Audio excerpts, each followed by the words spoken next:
So I would like to show you this totally passive noise canceller that I made several years ago. This device, of course, it's made with these oversized Type 43 ferrites that I happened to have on hand at that time. When you're building these things, you can use some pretty small ferrite cores, and the binocular type cores work just fine. You don't need to use something massive like this, but that's what I had on hand. Now this particular canceller is totally passive, and it has just 3 controls: phase, gain, and a 0-180 switch. Now because there's no gain, you have to put the gain control in the signal path. That's something that you're not used to doing, because that's like putting an attenuator up front, okay? But the gain control is in the signal path that attaches to the antenna. And for convenience, I also put the phase flip, the 180-degree phase flip, in the antenna path as well. The center core is the combiner. Basically, this is a similar transformer combining that's used in most of the older phase boxes, like the MFJ, the early MFJ. On the noise side, that's where we have the phase control, and I have kind of a dual phase control in that on one side it has a 005 capacitor, and on the other side it has a 0.05 microfarad capacitor. There's really no need to do it that way, but that gave me kind of 2 ranges of phase control. You might need that at lower frequencies. So on one side you get more effect than you do on the other side. And this is where you get your 0 to 180 degree phase shift that's needed in addition to the 0-180 switch. Now, you're guaranteed to have loss in a circuit like this, but most receivers have excess gain, and noise figure is usually not a problem on the low frequency bands. So something as primitive as this fairly low impedance system that does noise cancellation is very useful and simple to get going. Very few components. I see 3 transformers that you have to wind, 2 capacitors, 1 resistor, it's a 50 ohm resistor, and 2 potentiometers, and a switch. That's it. Not much to this. Let's see how it works. So here's some typical local noise, kind of intermittent, fairly significant. So you can control the gain on the passive on this side and the phase on this side. So let's turn on or engage the noise antenna. Okay, the noise antenna is now in. We should be able to maximize the noise. Okay, so that's aiding. And we should be able to subtract it out as well. So we get both aiding, subtract it out. Now I'm going to disengage the noise antenna, and the noise is back. So this passive noise canceller is not the end all. Obviously it has loss and it's not really high Q, but no power, no active components, just 3 transformers, 2 potentiometers, 2 caps, a resistor, and a switch. I've had a lot of feedback on the first part in our noise reduction series. A lot of excitement out there. Apparently a lot of noise too. And people are asking, which circuit should I build? Are you going to be ordering some of these noise cancellers and doing a shootout or something like that? No, we're going to keep it to a simple beginner's project, and the circuit will not be something that's going to cost $300 to get you in the game. It's going to be something that almost anybody can build with a piece of perf board or a circuit prototyping board and we'll put it in this little box, and we'll get some results. Of course, when you're doing noise study, especially I think we'll start with the local noise problem, which I think is the biggest problem. The idea of canceling noise at DX or skywave, long distance. That's a little more scientific, but the noise that you have, the S9 plus noise that you have that keeps you off the air is what we want to tackle first. So we're going to need a way to produce noise in some kind of nasty but repeatable way. First thing I thought of was the old-fashioned light dimmer. Now, a light dimmer puts out a lot of noise, and you can see I've got a choke on this one. I use this one to control my Christmas tree. Okay, it's nothing but a light dimmer, couple outlets, and bingo, you've got your Christmas tree dimmer. But that's not noisy enough. It's not repeatable enough. So I have created a little noise maker here that I think is going to be interesting to some of you guys. It's just based on a relay and a step-down wall wart, so it's DC. And the relay basically turns on and off very rapidly, and that on and off kind of sparking that occurs inside the relay goes into a nice little tune circuit that goes into this antenna. And this whip antenna comes off the top of the tune circuit. I've dressed out the device with a nice Black Beauty bypass capacitor because I'm taking advantage of the excellent bypassing properties of the Black Beauty capacitor. So let me turn on the test receiver for this particular check. We'll let the night star roamer warm up. This should produce enough noise out in the yard or in the woods or whatever that we'll be, well, we already have some noise. That's nice. It's always nice to have noise to start with. But let's turn this thing on and see what happens. Oh, I like it already.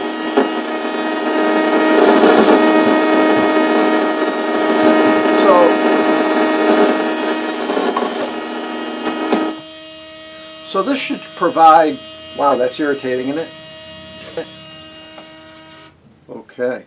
This should provide an excellent noise source that we can put out in the woods or, some distance away from our noise antenna and our main signal antenna.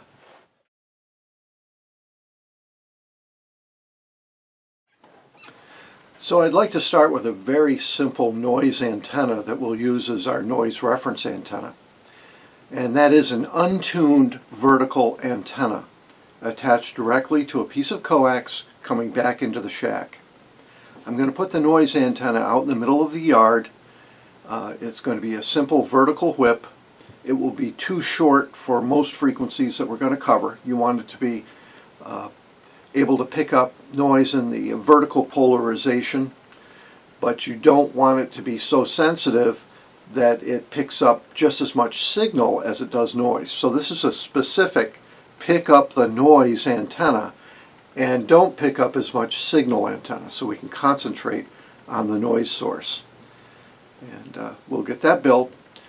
Then we're going to look at some of the simple circuits that we can use, the most simple circuits that we can use to try to employ that noise antenna against a good signal antenna like a dipole.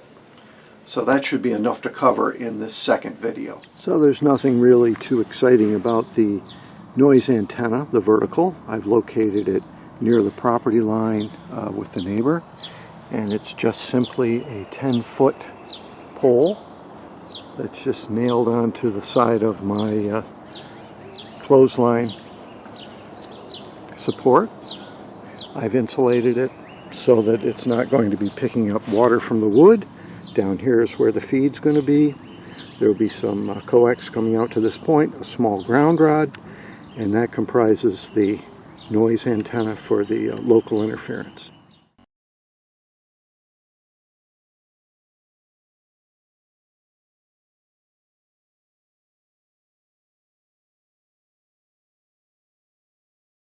So once you have a null established, generally if you swap 180 degrees, the noise will be maximized. So that's what you're doing with your phase switch. And that's a good test of your system, because the opposite phase should aid instead of null. To get the noise canceller design started, we need to investigate a few circuit building blocks. First, we need a phase and reversal switch that produces a 180-degree phase inversion. It basically swaps the ground point reference on the output. So a wideband transformer is required to uncouple the ground from the primary side. A double pole, double throw switch can accomplish this as shown if you can produce a bifilar wound transformer. Another approach is to do up a center tap transformer. These are typically trifilar wound and only require a single pole double throw switch, which is usually less expensive. If you want to get fancy, you could use some switched MOSFETs or even high frequency analog switches. Also, the phase reversal switch can be put in either branch, main or noise, but always before the summing point. This is only a simple polarity reversal, the switch. There's no time or phase delay introduced by the switch. To get a null, you need a 180-degree reversed noise signal to be combined with the noise signal in the main branch. Thus, they cancel.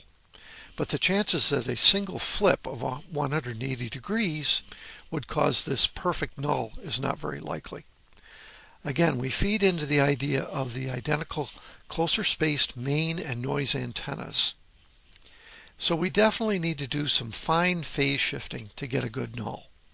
This leads us to our second component, an adjustable phase shifter to cover 0 to 180 degrees, in other words, the in-between range that we cannot fine-tune with the reversal switch. Most of these circuits are based on the famous all-pass filter. Unlike ordinary low-pass and high-pass filters, an all-pass network allows the signal phase to be shifted without affecting the signal amplitude. The all-pass filter is an amplitude-stable phase manipulator. You can selectively adjust the phase of the signals passing through the filter without altering their amplitude. All-pass filters are used in circuits such as phase equalizers, delay equalizers, or in our case, phase shifters. First, let's consider the simple low-pass filter. This is a one-pole first-order filter that produces a total shift of up to 90 degrees. But if we add a nice center tap, as with our trifilar wound transformer, this produces an all-pass filter with a symmetrically located zero, which produces an additional 90 degrees of phase shift. So we essentially get up to 180 degrees with this new circuit. So now we've been able to extend our phase shift from 90 degrees to 180 degrees. So the next step is to replace the center tap transformer with a variable resistor. And this means we kind of have a mobile center tap or a balance control that we're adding. And with a second capacitor in line, that allows us to double it again. And now we have a phase shift system that allows up to 360 degrees of adjustability. Thus, the phase swap switch or the phase reversal switch is completely unnecessary with this new two-pot phasing system. The output is not referenced to ground, and you have loss with this approach. And you have the typical passive filter problem of relatively low input impedance and relatively high output impedance. So the output needs some buffering in the form of something like a high input impedance bipolar transistor amp, or maybe a FET like the MPF 102, or the grid of a nice vacuum tube. Another phase adjustment method, this is the delay line principle. Here we use ordinary coax sections, and they can be used as a time delay type phase adjustment. You obviously need some fancy switching, lots of coax sections, and to accomplish fine-tuning over more than one band, it's a pretty tricky situation. One thing that all of these simple phase shifters have in common, they all work best feeding a high impedance on their output. Some systems step from 50 or 75 ohms on the input of the transformer to several hundred ohms, and this allows you to use higher value potentiometers and smaller value capacitors to get the phase shift effect. I'm deliberately avoiding op-amps and digital techniques in this video. Certainly wideband op-amps are now quite common with gain bandwidths of over 3 gigahertz. They're generally available now for less than $5 each. I should have mentioned sooner, but the third component I want to talk about is simply amplification and attenuation, especially in the noise channel. We generally need some gain adjustment because a noise antenna is normally a compromise, wideband, unmatched, and usually very short affair compared to the main antenna. This can be in the form of an active whip with the gain up front, or preferably it can be a simple passive vertical with a strong and well-protected amplifier at the input of the noise canceller. Our old friend, the 2N5109, or a well-biased 2222A, would serve pretty well here. Keeping things around 50 ohms on the input and output is practical in amplifiers and in phase shifters, and especially when we need 20 to 35 dB of useful gain for our noise antenna. Probably best to keep things at 50 ohms. The fourth thing to discuss is filtering. The noise channel can benefit from some front-end filtering, just like your main receiver benefits from front-end filtering. Passive filters up front are also useful for reducing broadcast band intermodulation interference. You could use a high-pass filter to fight that, maybe one that cuts in at 2 megahertz. Second high-pass filter, maybe cutting in at 8 or 10 megahertz, could help to focus noise pickup to the higher frequencies. And maybe an overall 30 megahertz cutoff low pass would be a nice addition to protect the front end from FM and cellular intermod. Lastly, and probably most importantly, we need a way to combine the main and the noise channels in a fashion that linearly mixes them. Think about a microphone mixer, not really a nonlinear radio mixer. It could be done with a bipolar or FET or an op-amp, virtual ground, if the op-amp had enough gain bandwidth. Again, I avoided op-amps in this discussion, but there are some very suitable op-amps that could basically do everything that we've discussed with op-amp circuits. And I've avoided discussing other methods such as A to D and FPGA, digital signal processing, which are totally capable of HF. Again, we're trying to keep it simple on this channel. Signal combining can be inverting or non-inverting summing. It doesn't really matter because we have the phase reversal switch. So we can combine with a simple resistive combiner either in the Y or the delta configuration. But we're going to suffer loss and we're not going to get very much isolation.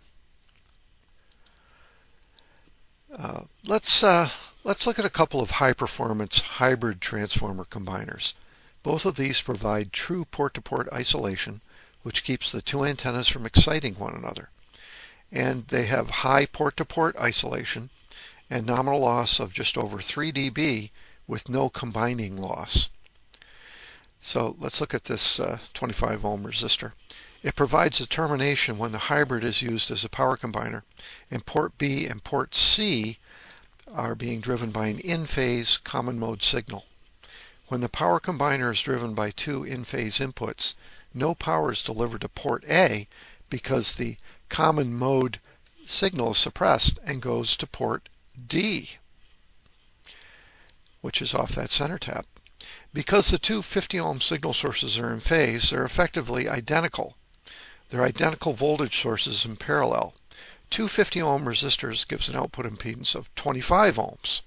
Here, the 25 ohm resistor at the center tap acts as a dummy load and provides impedance termination for any common mode signal noise presented at the differential input, thus ensuring power is never reflected. When the B and C inputs, however, are out of phase, that's out of phase by 180 degrees, the 25 ohm D port does nothing. and all the power is transferred over here to port A. Note that the impedance presented here is also 25 ohms. You could just insert another 25 ohm resistor in series and you'd get back up to 50 ohms. But of course you're going to take another 3 dB of loss. We could use another transformer to bring this up. In this case I'm using an auto transformer. It's a 1:2 step-up ratio auto transformer, or you could use a conventional transformer. But what's really clever is to do it all at once by putting more turns on the secondary. In this way we can combine and match at the same time, thus eliminating that second transformer. So the next combiner I'd like to show you is called the Magic T.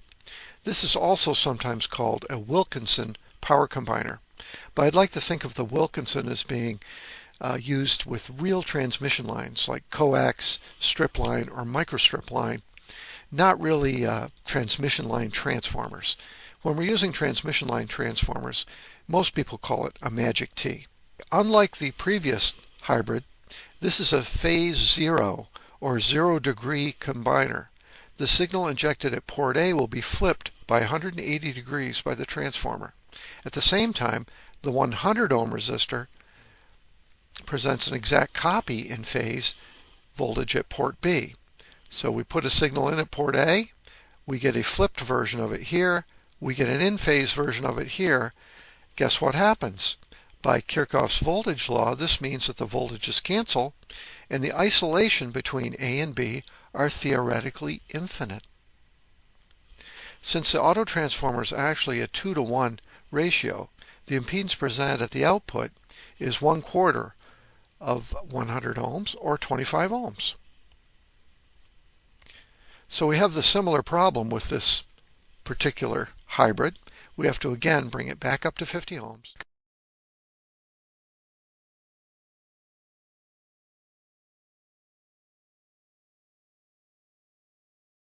So we already covered the op-amp combiner, or the op-amp summer, which uses the virtual ground of the op-amp as a current summation point. We could talk about bipolar differential amplifiers, and there's lots of ICs and chips that can be made into summing devices or diff amps. And of course FETs are good for a differential amplifier because they have a high input impedance. All of these have to be treated correctly, however, to get the same amount of dynamic range that you can get out of the passive hybrid combiners. So I have to assume that some of you are completely bored to death by now, but in the next video we're actually going to try some of these circuits on the bench and see if we can cob together a first approach of a circuit and see if we can start to cancel some noise using what we've learned with all of these building block components.